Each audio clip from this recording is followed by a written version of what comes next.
Herzlich willkommen zurück auf unserem Kanal. Heute wieder mit Theresa und mir gemeinsam. Und es geht wieder um eines eurer Lieblingsthemen. Und ich glaube auch um deins, Theresa, oder? Das müssen Redewendungen sein. Ja, wir sprechen mal wieder über Redewendungen.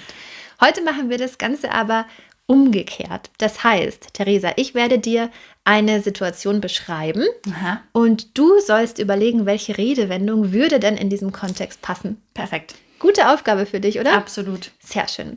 Ihr dürft natürlich fleißig mitraten. Vielleicht kennt ihr auch schon die eine oder andere Redewendung. Und ich würde sagen, starten wir. Bist du bereit? Okay, ich bin bereit. Sehr schön. Dann geht's los. Let's go. Bevor wir jetzt gleich mit dem Video starten, habe ich 2 Hinweise. Hinweis Nummer 1.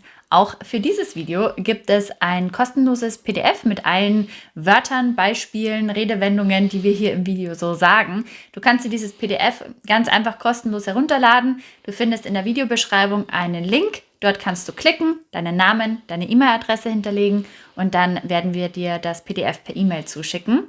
Und Hinweis Nummer 2, Laura und ich sprechen in diesem Video ganz authentisch in unserer Muttersprache. Das heißt, wir sprechen auch in unserer Originalgeschwindigkeit. Du hast jederzeit die Möglichkeit, die Untertitel zu aktivieren, wenn es dir dadurch leichter fällt, uns zu verstehen. Ansonsten ist das natürlich auch ein super Training, Muttersprachler zu verstehen. Und jetzt würde ich sagen, geht's los. Ich bin sehr gespannt, was mich erwartet. Ja, ich habe nämlich gleich als erstes eine Situation für dich, die ich dir erklären werde. Und du darfst überlegen, was könnte man in diesem Kontext für eine Redewendung benutzen? Okay. Also stell dir mal vor, eine Person, wir nennen sie Anna, bekommt eine Beförderung. Das heißt, sie bekommt eine bessere Position in der Arbeit angeboten. Und sie ist natürlich einerseits total glücklich und freut sich über diese neue Chance. Aber gleichzeitig ist sie traurig, weil sie sich so von ihren Lieblingskollegen verabschieden muss. Sie ist also einerseits sehr glücklich, andererseits ist sie traurig, weil sie ihre alte, geliebte Abteilung verlässt. Was könnte man in diesem Kontext sagen? Also, oh nein, also sie ist also zwiegespalten, Ja, kann man sagen. Ne? Also sie ist so, es gibt irgendwas mit einem Schwert. Mit einem Schwert? Oder nicht? Okay, warte kurz, da habe ich jetzt gar nicht dran gedacht. Ich habe eher an Augen gedacht, ehrlich gesagt. Augen? Ah, okay. Aber Das fängt schon gut an. sei mal kreativ. Was wolltest du mit dem Schwert machen? Nee, warte. Weißt du, was man Mit der sagt? Medaille. Sagt man nicht, etwas ist ein zweischneidiges Schwert? Das wollte ich sagen. Oder? Ein zweischneidiges Schwert. Ja, Also, dachte ich schon. Ein Schwert, das blenden wir euch übrigens dann kurz ein, was ein Schwert ist. Und das hat sozusagen 2 Seiten. Ja, Eine gute und eine schlechte Seite. ja, genau. Aber das habe ich jetzt gar nicht gemeint, ehrlich gesagt. Okay, naja, gut. Schade. Aber dann meinst du wahrscheinlich, wenn du sagst mit Augen, dann kann man sagen, sie wechselt dann diese Stelle mit einem weinenden Auge und mit einem lachenden Auge, Ja, oder? genau. Ja, genau, okay. Also mit einem, ich glaube, es ist egal, wie rum man es sagt, mit einem lachenden und einem weinenden Auge etwas tun. Genau. Lachen natürlich, Ja. weil man sich freut, und weinen, weil man gleichzeitig ein bisschen traurig ist. Ja. Also mit einem lachenden und weinenden Auge. Okay. Sehr gut. Okay, so, dann die nächste Situation. Paul hat vor, schon seit langer Zeit mit seiner Freundin über ein wichtiges Thema zu sprechen, aber es gab nie die passende Gelegenheit. Also es hat nie irgendwie so richtig gepasst, aber jetzt ist es wirklich dringend und er hält es auch fast nicht mehr aus. Also er möchte dringend mit ihr über dieses Thema sprechen. Die Gunst der Stunde nutzen? Ja, kannst du es mal erklären? Die Gunst der Stunde, also das ist, also Gunst von günstig. Es ist jetzt gerade ein günstiger Moment, etwas anzusprechen, also ein passender Moment. Der Moment passt gerade, die Situation passt gerade, um etwas anzusprechen, jetzt in dem Fall. Aber das meinst du nicht? Das passt eigentlich schon auch, weil wie du sagst, jetzt gerade ist eine günstige Situation, also jetzt gerade passt's. Aber stell dir mal vor, die Situation passt trotzdem nicht. Aha. Also Es platzt aus ihm heraus. Er kann es kaum zurückhalten, weil er sagt, ich muss jetzt endlich drüber reden. Ich kann es kaum mehr zurückhalten. Es brennt. Brennt. Mir? Es brennt mir etwas auf der Seele. Ja, genau. Ich muss selber mal freuen. Es brennt mir etwas auf der Seele. Ja, genau. Ne? Also, dass man irgendwie, ja, ein Thema beschäftigt mich schon sehr, sehr lange und ich möchte da endlich drüber reden. Genau, und dann kann man das sagen, so, du, mir brennt da was auf der Seele, ich muss mit dir darüber reden. Ja, genau, ne? Weil du einfach sagst, so, es ist jetzt wirklich dringend und wir können nicht mehr länger warten. Es ist mir sehr, sehr wichtig. Es brennt mir auf der Seele. Man könnte tatsächlich hier auch sagen, ich habe etwas auf dem Herzen. Stimmt. Ja, also, mich beschäftigt ein Thema. Ich habe das auf dem Herzen und ich möchte deshalb mit dir sprechen. Also, es ist mir wichtig, drüber zu sprechen. Okay, dann lass mich mal kurz in meine Notizen spicken. Aha, okay. Also stell dir vor, eine Schülerin versucht seit langer Zeit, seit mehr als 30 Minuten vielleicht, eine Aufgabe zu lösen, aber es klappt einfach nicht. Also sie versucht es immer wieder und am Ende sagt sie, hey, komm, jetzt habe ich keine Lust mehr. Also sie ist frustriert, schmeißt den Stift weg, weil sie einfach nicht weiterkommt. Also sie gibt auf sozusagen. Dann würde ich ihr auf alle Fälle das erste Mal sagen, komm einfach zu uns in den Campus. Wenn du da Fragen hast, dann sind wir für dich da. Du musst nicht aufgeben. Du machst es nicht alleine. Sehr gut. Und dann würde ich mir eine Redewendung überlegen.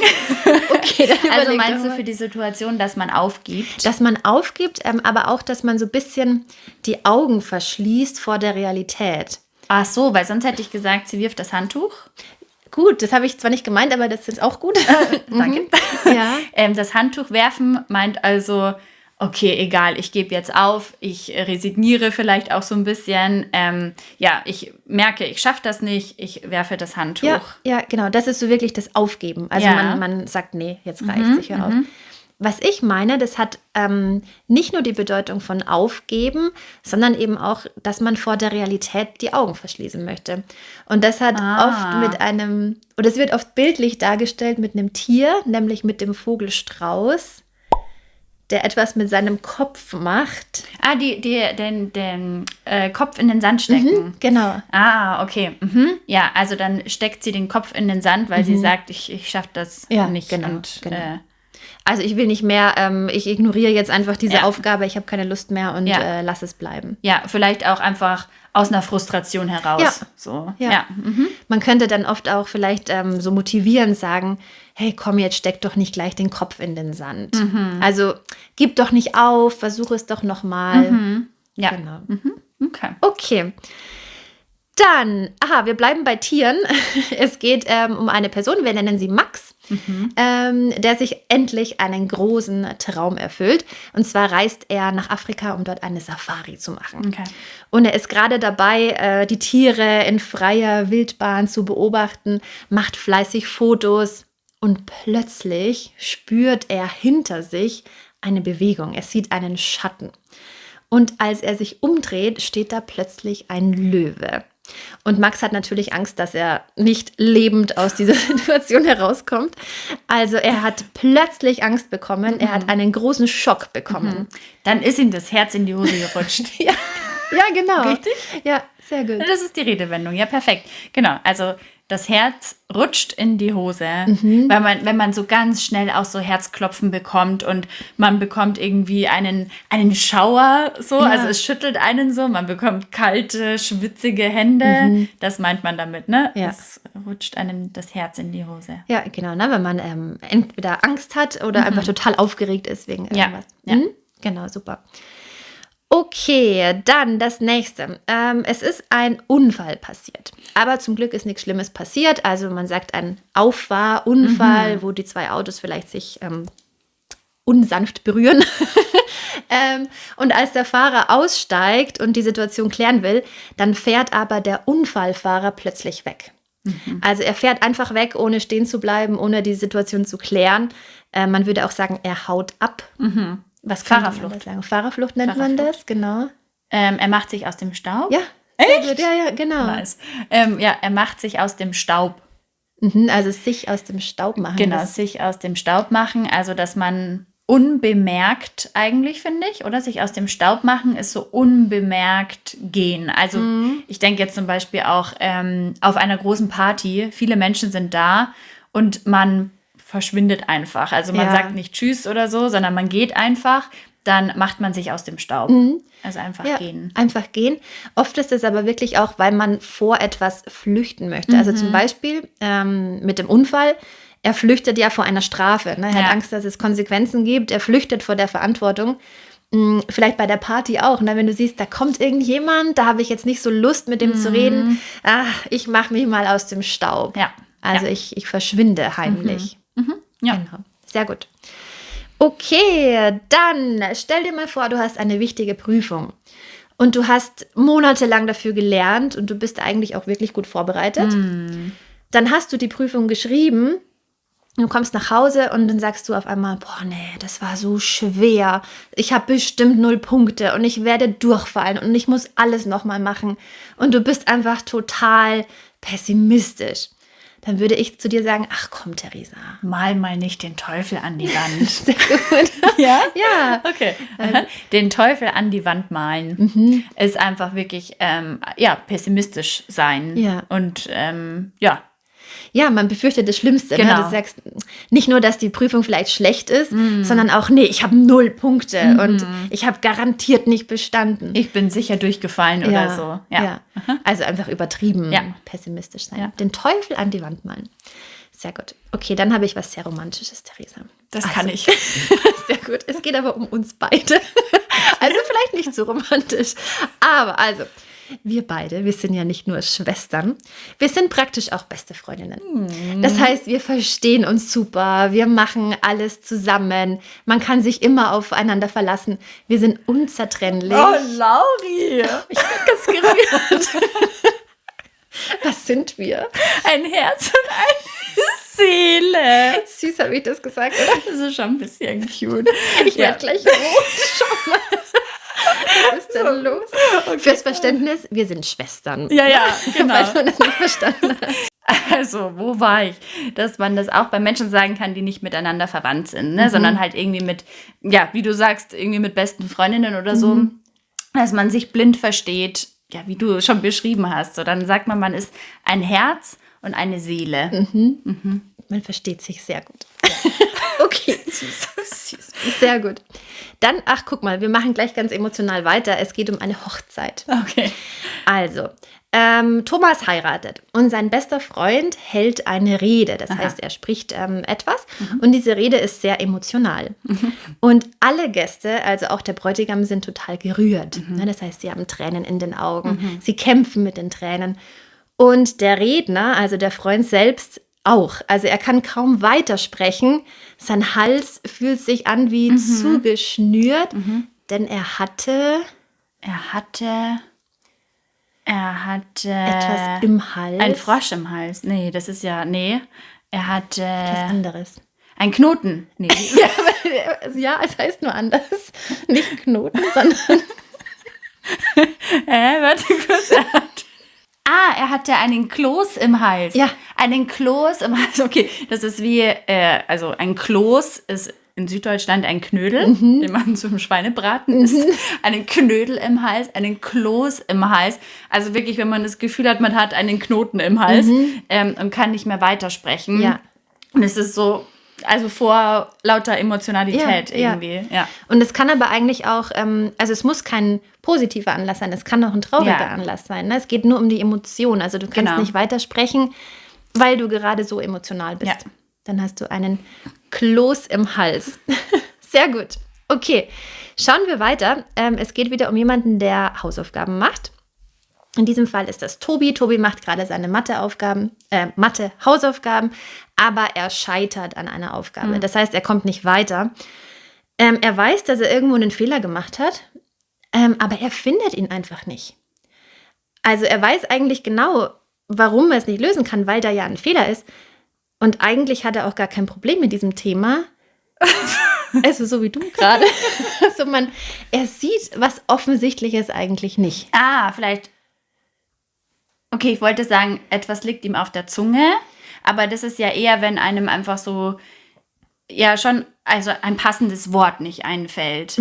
Aber bei da geht es ja um eine Mathematikaufgabe. Das heißt, vielleicht er hat wie so ein Brett vor dem Kopf oder so. Also, dass ihm, das sagt man ja, wenn man etwas Offensichtliches nicht sieht oder so. Oder also diese offensichtliche Lösung oder Antwort ihm nicht einfällt. Ja, so, genau. Oder? Also er merkt schon selber, warum er scheitert, also warum er da nicht weiterkommt, aber er findet den Fehler einfach nicht, weil er ein Brett vor dem Kopf hat. Ein Brett vor dem Kopf haben. Und eben dieses, ich habe es auf der Zunge oder mir liegt es auf der Zunge, das sagt man ja eher, wenn man zum Beispiel nach einem Wort sucht oder nach einer Redewendung sucht und so, ich weiß es, aber es kommt nicht aus meinem Mund heraus, sozusagen. Es liegt mir auf der Zunge. Ja, genau. Weißt du, was mir gerade noch auffällt, was sehr ähnlich ist wie das Brett vom Kopf? Wenn du sagst, jemand sieht den Wald vor lauter Bäumen nicht. Genau. Was heißt das? Ja, eigentlich auch genau das. Also wenn man sich vorstellt, man geht durch einen Wald, ne, und man hat Bäume, Bäume, Bäume und man fragt sich aber so, und wo ist jetzt der Wald? So, dabei ist man ja schon drin. Ja, genau. Man ist schon mittendrin sozusagen. Und dann, das ist auch so diese Situation. Man hat die Lösung eigentlich vor sich, aber man verschließt die Augen und man sieht es nicht. Genau, richtig. Also man sieht den Wald vor lauter Bäumen nicht. Sehr gut. Okay. Und dann kommen wir auch schon zum letzten. Stell dir vor, du hast Werbung gesehen. Nicht nur einmal, sondern 1000-mal über eine neue Pizzeria. Also in eurer Straße eröffnet eine neue Pizzeria und du hast so viel Gutes darüber gelesen. Und du freust dich einfach total, dass du jetzt endlich dorthin gehen kannst. Bestellst dir auch direkt deine Lieblingspizza. Und als ich dich dann frage, wie war's denn, dann meintest du, naja, also ich bin schon ein bisschen enttäuscht. Okay. Sie schmeckt zwar okay, aber es war nicht... Es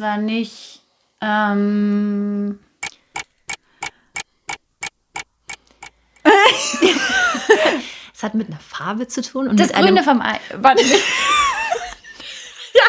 Eier sind bekanntlich grün. Was ist mit meinem Kopf? Das Gelbe vom Ei.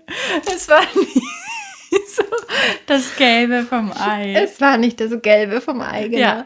Ja, okay, ja, genau. Also, ja, das sagt man, wenn es einfach nicht so zu 100% das war, was man erwartet hat.